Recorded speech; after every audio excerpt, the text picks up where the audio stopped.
What the fuck? I'm amazed. I'm astounded. I'm in wonder with the fact that this movie was actually made. This is going to be the first and last time we ever get to see a movie like this, and it released to the general audience in theaters. Let's talk about it. The city of New Rome is the central conflict between Cesar Catalina, a brilliant architect in favor of a utopian future, and a greedy mayor, Franklyn Cicero. Between them is Julia Cicero, and her loyalty is divided between her father and her beloved. That's the most bare bone version of this plot there is, because honestly the movie is a lot more than just that. There's subplots upon subplots upon subplots upon subplots, and it creates a dizzying effect while you're watching the film. Adam Driver's Cesar, who's the main character of this film, is an architectural genius. He founded this new substance that can create buildings and structures and be forever sustaining and expand on will and the need of the people. He also can stop time, which is just something that happens in the movie, but it's never really explained how he got that power or why he needs to do it, or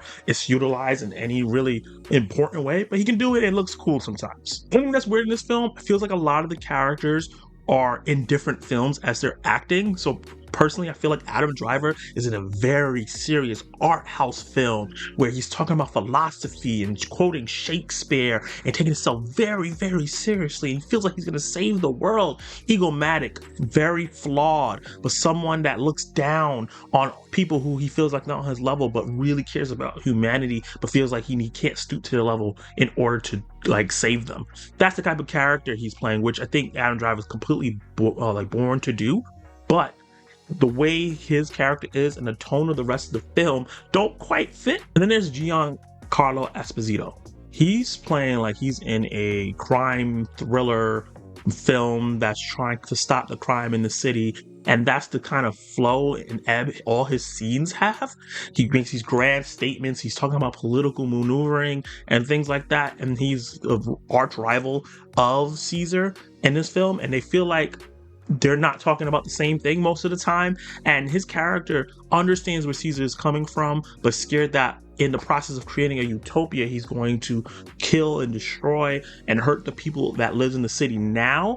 And I thought that was really compelling how those philosophies kept battling, but it's just weird how they both felt like they were tackling it in two separate kind of films. And then the third central character of the film is Julia, who is Giancarlo Esposito's character's daughter in this film, and she has true loyalty to him, but starts falling for Caesar's character, played by Natalie Emmanuel. I think I've seen her in other films where I thought she did a really good job in them, but her acting in the first half of this film, or maybe the first act only, was not good. It was just really offbeat and weird. It felt like she was in a romantic drama and not in either the crime political part or art house part. It's so crazy how many different tones are going on in this film. But as the movie progressed, her performances got better. It started to sync up with everybody else, and she actually started becoming a bit compelling, even still a little bit off kilter. Shia LaBeouf, another one of the central characters in the film, plays Claudio, the cousin of Caesar, someone that they grew up together and they always competed from a young age, but Caesar's never really seen him as competition, so he's envious of his success and doesn't like him that much, and he's plotting in the background trying to figure out how to sabotage him, and he invites himself to get into the fringes of society, the people that are on the fringes, to build like a cult following. And he's definitely 100% a stand-in for Donald Trump. It's very clear and day that's what Francis Ford Coppola met this character to be. He's eccentric, he's egomatic, he's a cross-dresser. He does things and takes opportunities that fits whatever he needs at the time, even though it's different from what he was saying in the couple scenes before. He kind of just flip-flops in a very intentional way. Shia LaBeouf just plays this role very eccentrically. He's dancing, he's singing, he's saying weird things all the time. He's just going off the rails in this film. He looks like he's having the most fun out of almost everybody. But there's also Aubrey Plaza, who I love, who I think is great. I think she does a fantastic job at everything I've seen her in, but she's playing Wow Platinum, a very eccentric radio TV show host who's trying to get a come up in the financial scene, and she marries Caesar's uncle, who owns like most of the banks in this town, this new Rome that looks like New York City. And her character feels like she's in a parody film. She's having so much fun. She has some of the funniest lines I've heard in this film or all year. There's a part where she's talking to Adam Driver, and she says, "You're always so anal about everything, but I'm oral." I was like, what is happening? Hilarious. She's very entertaining in the film, but once again, she feels like she's not in the same film as everyone else, but she's having the most fun, and it makes her be one of the standouts in the movie. And the reason why I wanted to highlight those characters, because all that sounds cool, right? Like all those different aspects sounds cool, like it could be a compelling narrative if you tie them all together, but all those subplots plus the main plot that's going on, it's not the only subplots in the film. There's tons of other subplots going on with different characters, with varying different performances, that I think Francis Ford Coppola was seeing this movie through a 1950s lens, right? He's taking some old school storytelling, trying to put this film together while also still having some contemporary devices in there. There's some very stylish and very striking images in this movie throughout, even though all of it doesn't tonally work. And I think he's trying to get across a message of bringing everyone together in a way that doesn't fully apply to the now. Like everything that he's trying to say in the movie, I don't think applies in real world sensibilities, but this movie is labeled a fable, so it's supposed to have a fantastical element to it. One moment, characters are quoting Shakespeare. I think Adam Driver's character did the "to be or not to be" the whole thing just cause. They never really explained why that was happening in the film in like one of the first scenes.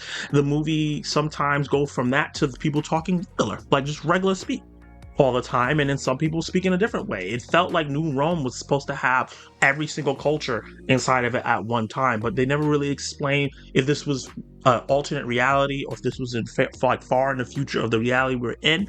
And then one moment this movie's taking itself very, very, very seriously.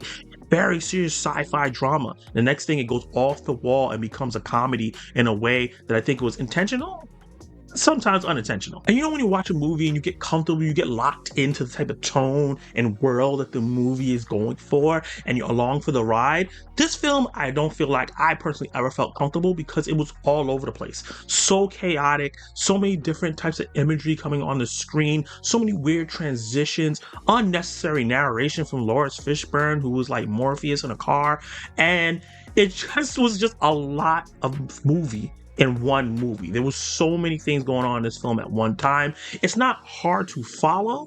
I think the central plot makes sense and you can understand what's going on, but the road to get there is so convoluted with so many different storylines and so many visual motifs that sometimes work but most time don't, that it can keep you feeling like you're on acid. For example, there's a party scene in the film. It's part of it is in the trailer where different people are performing. There's horse car races where it looks like old school Roman style, clowns dancing, circus acts happening, everyone's partying and having a good time in celebration of a marriage that's happening. And he spends so much time on this scene, but there's not much that comes from it, but there's so many emotional climaxes, interesting intrigue, and different story plots that happen that flies by, right? Like they'll introduce something and they'll dwell in it for like a couple seconds and then move on to the next scene. And characters will come in, have major plot points, then disappear, and then come back in. I'm like, oh yeah, you're in this movie. Okay, we're back in there. And then they become a central character again. It was just so chaotic in the way the film is plotted and edited and put together, despite so many brilliant aspects to it that intrigued me. But it was just so much chaotic ways that the movie was put together that would pull me in and out and just make me go, what? What the fuck? And despite this movie being an hour less than Killers of the Flower Moon, which I felt the length of that film when I was watching it, it feels longer than Killers of the Flower Moon, even though it's only 2 hours and 18 minutes. There was a point in the back half of this film that another plot point and another plot point and another thing would come up, and then a random character from an actor that I really know but only has a really small part in this film would come in, and I felt like I was trapped in the theater. I was like, this is never going to end. This has to be a social experiment by maybe Jigsaw to torture us. Because like, why am I still in this theater? Why is this still going on? I was so confused. I wasn't bored. I was always entertained, but I was so confused. Where's the road? Where is this movie leading to? Where's the end goal to all this? I didn't know, but I was strapped in and watching it and laughing and confused, and it was just absolutely insane, right? And I say all that, this craziness that this movie goes for, say that I still had a good time, right? Me and the people that were in my theater, I was surprised there were a lot of people in the theater I was in, were laughing, we were cheering. There were people screaming, "What the hell?" out loud in the theater. This movie wants you to engage with it. It wants you to feel something. And I felt a lot of different things, some good, some bad, but it's not a boring film whatsoever. The drama was intriguing. The audacious, nonsensical moments were hilarious. There were some moments that were really confusing, like the random montages would start happening with some visual stylistic choices that I was like, what are we doing? What is this part supposed to actually mean to the actual plot? There was an interesting part that happened to Adam Driver's character halfway through the movie where I thought was going to really elevate the film into something else. And then it kind of got fixed like 5 minutes after. And I was like, whoa, wait, what? That would have been really interesting to move the plot forward. But then the movie was just not interested in that. It was just interested in throwing so much at you at the one time. The movie is passionate. It's audacious, it's ambitious, it's creative, but it's also hokey. It has poor pacing. This is some of the worst editing I've seen in a film because things last way too long. And sometimes a character will be sitting down talking and then they'll flip to another character and they come back and that character's standing up, and it doesn't seem like it was the same scene that they were supposed to be doing. Like they had to edit and chop a bunch of scenes together. I know that this film had a crazy road to getting released, so there was a lot filmed and he had to stitch pieces together so you could feel that happening in the film itself, the stitching of it and how the transitions work. And I 100% believe that this is going to be the most divisive film of the year. Easily, I can see most general audiences that stumble upon this film. I don't really think a lot of people will see it in theaters. It's probably going to go crazy on streaming and in digital when people rent it. But I feel like whoever watches it in theaters, most general audiences are not going to like it because of how convoluted and insane the tonal shifts are. I think there will be people who say this is a misunderstood masterpiece, and I can kind of see where they're coming from with how the film attacks certain themes.